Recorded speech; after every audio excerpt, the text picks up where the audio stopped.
back as promised for some quantum or electrodynamics. Oh, looks like my camera is a bit off. One moment here.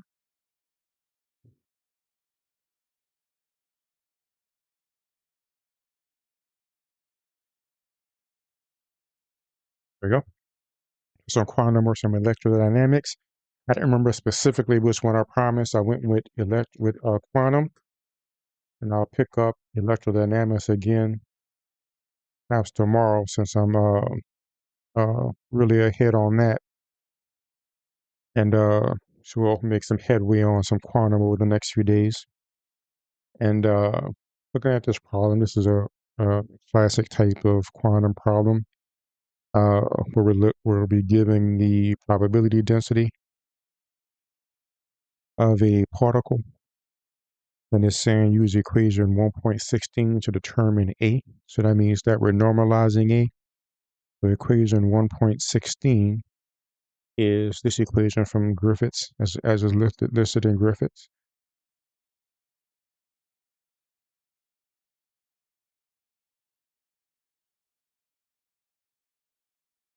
So what this means is that if the particle exists, there's some probability of finding it somewhere.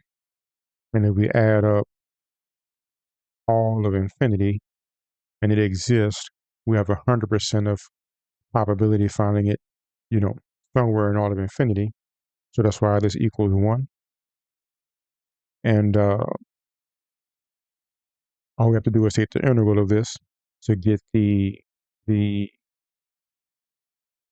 to solve for A to find out what this normalization factor is to allow this to equal 1 in the equation. So it looks like, so this is a review of all the things. So it looks like at this point, flipping through the book, perhaps we didn't get to so the psi squared is coming after this.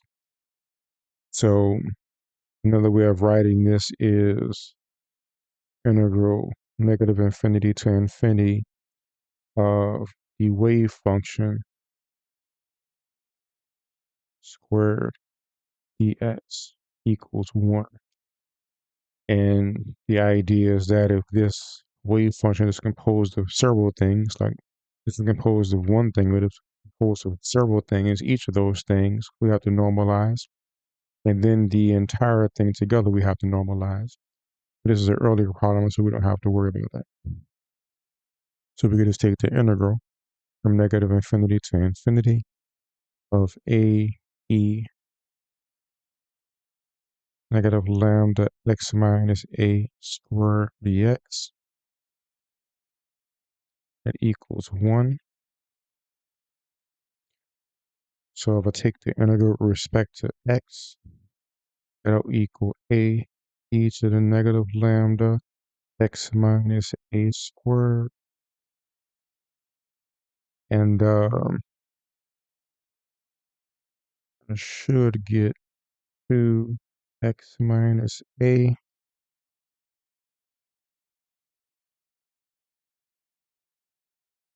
negative lambda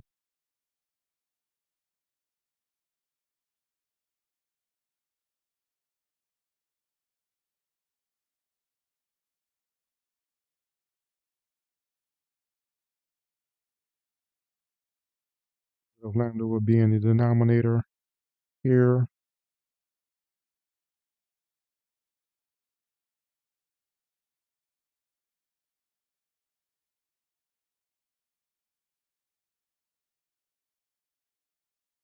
I believe that's the derivative.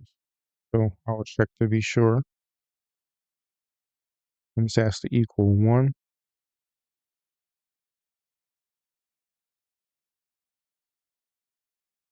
So it seems like there's more stuff here than necessary. Let me look at the solution and see if I missed something.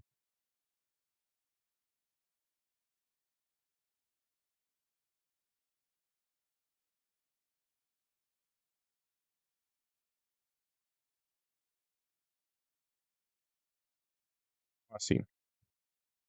So what's going on here is, and it's something I always forget. Remember, integral like this we can put into the form of a, looks like a Gaussian. So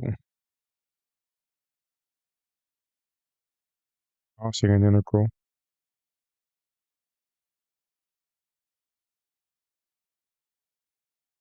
as the form of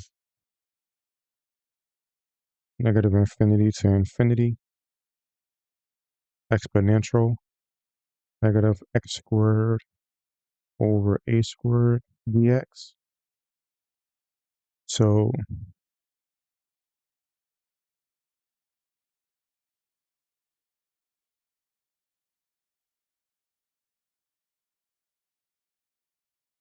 we can do is put this in this form according to the solution. Basically, if we take the integral over half of it from 0 to infinity, we could just double it. So we have that. And this is going to equal 2 square root of pi 2 times 0 factorial over 0 factorial a over 2 and 2 times 0 plus 1, and that's going to equal a over 2 times 2 square root of pi a over 2 equals a square root of pi. So all I have to do is put this into the same form, and then we'll have the integral. So let's see how we can do this.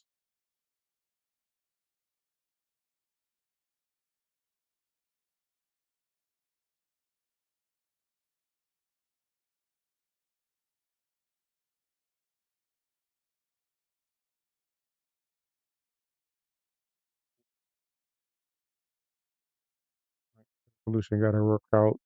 It's using u substitution. I was about to do something way more complicated. So we can say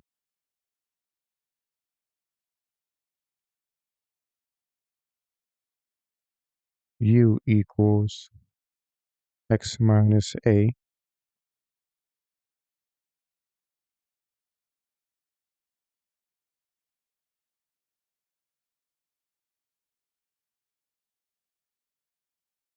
du equals dx. And if x equals infinity, u equals infinity. And if x equals 0, u equals negative a. That's different.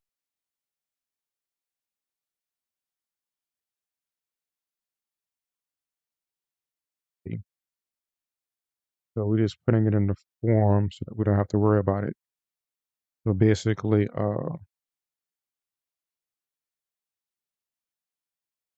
if u equals x minus a, then e to the negative x squared over a squared is similar to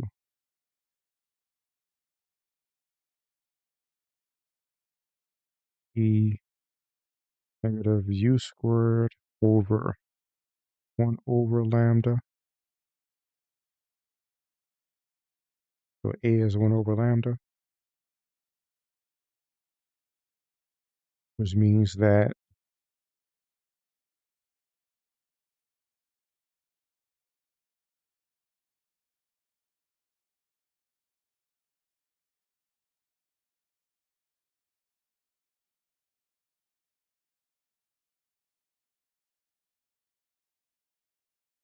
might be confusing with the a.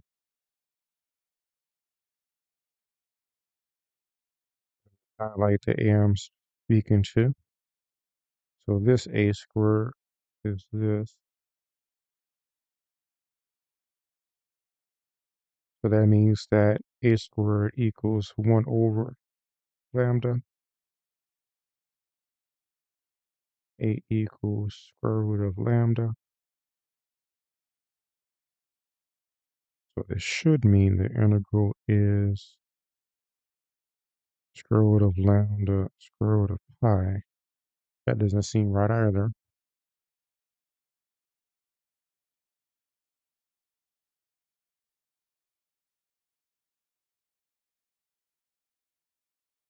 Got the one over. Minus 1 over square root.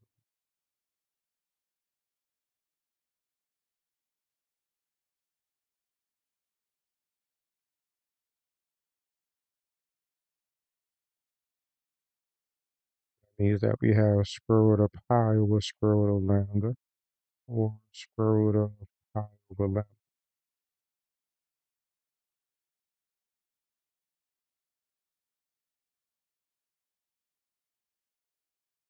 All multiplied by a, which is just a scalar, equals 1. So a equals square root of lambda over pi.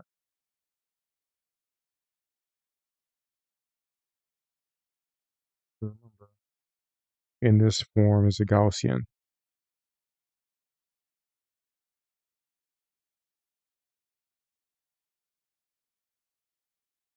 Okay, so continuing with uh, the problem, finding the expectation value of x. This means the expectation value. So this is going to be negative infinity to infinity x times px dx.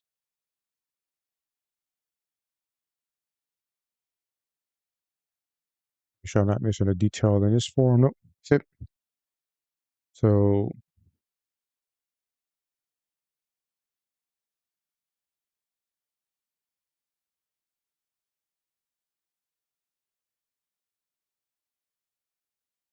looking at this one,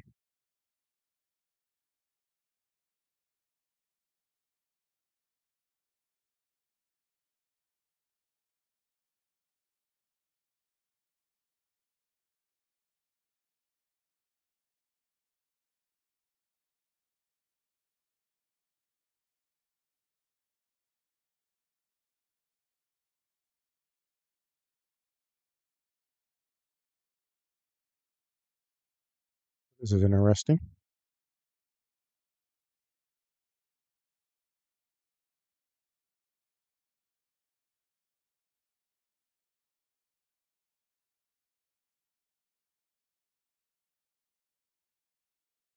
Plug everything in. This is negative infinity to infinity. And we have x, and rho of x is square root of lambda over pi, and e negative lambda x minus a squared.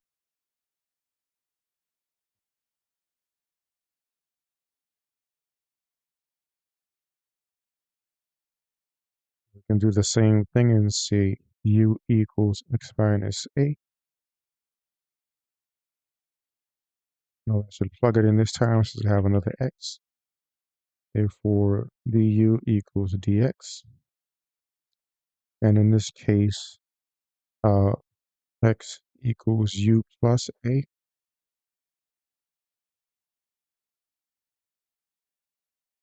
And if x equals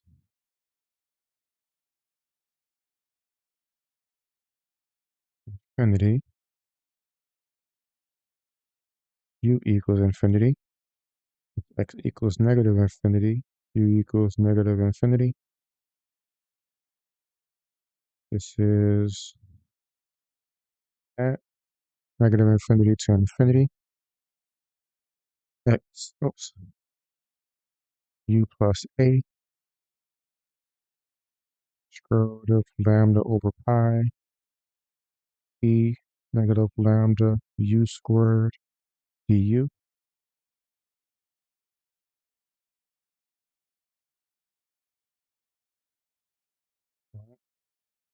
And we can distribute this and say this is infinity u square root of lambda over pi e negative lambda u squared du plus negative infinity to infinity a square root of lambda over pi e negative lambda u squared du. So now I distributed this to simplify this into two integrals. And this one is odd with u1, u2, u3. So this equals 0 because it's over negative infinity to infinity. And this one should be the same integral that we did before, except it's multiplied by, so in other words,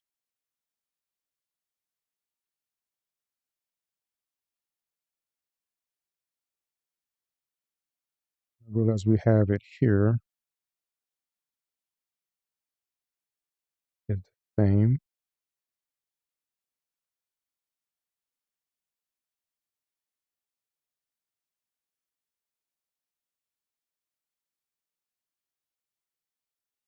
It is still going to be square root of pi over lambda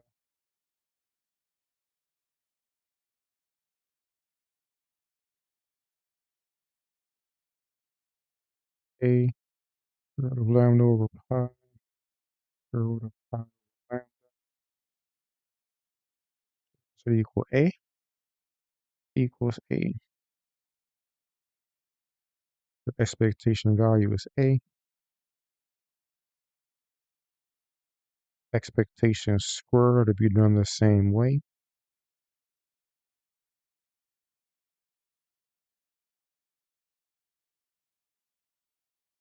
But now I'm going to have an x squared in there.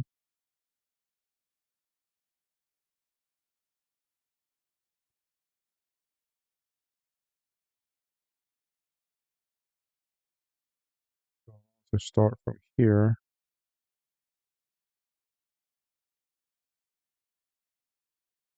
it'll be this squared. So that'll be negative infinity to infinity u squared square root lambda over pi e negative lambda u squared du plus negative infinity to infinity 2 square root of lambda over pi e negative lambda u squared du plus negative infinity to infinity a squared square root of e negative lambda u squared du. Let's see if I overlooked anything. No, everything looks good.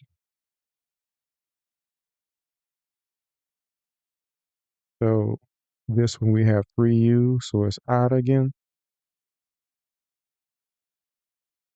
This one,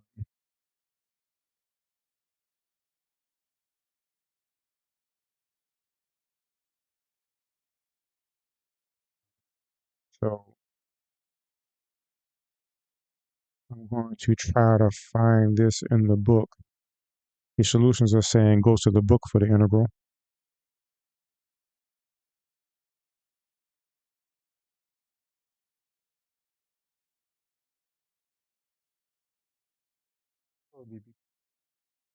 Could be because this is the digital copy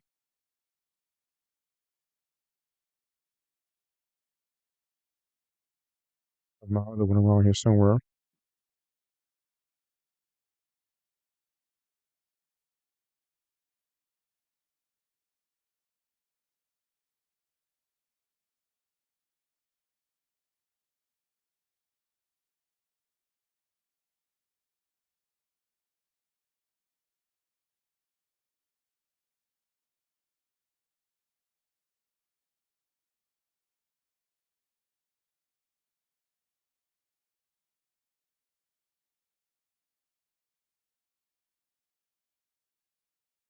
hate these Gaussian integral things. Uh,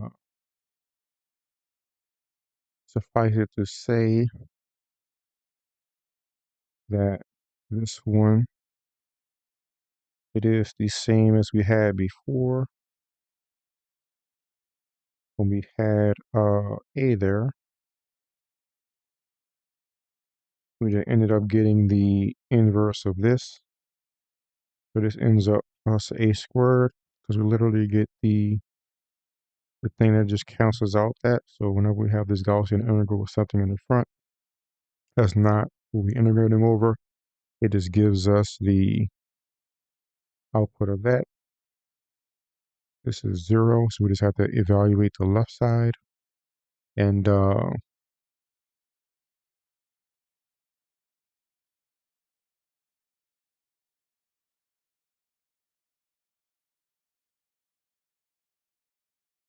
ends up being 1 over 2 lambda. I'll just jump straight to the end.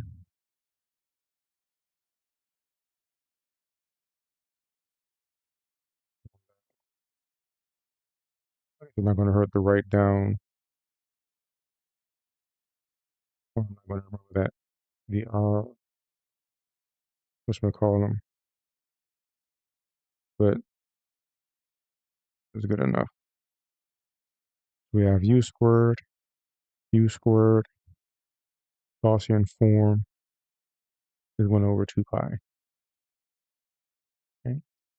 And then sigma equals the square root of x squared minus x squared. So that equals the square root of 2 lambda plus a minus a squared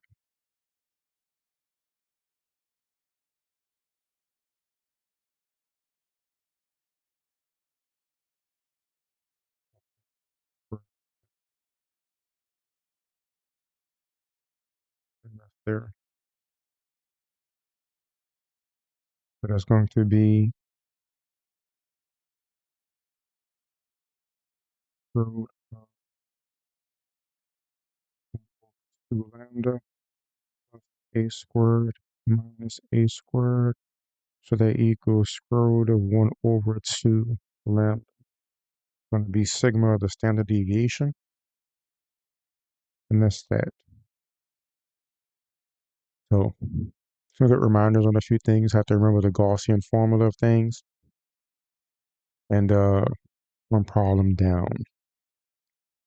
So I'll see which ones I'll come back and do tomorrow.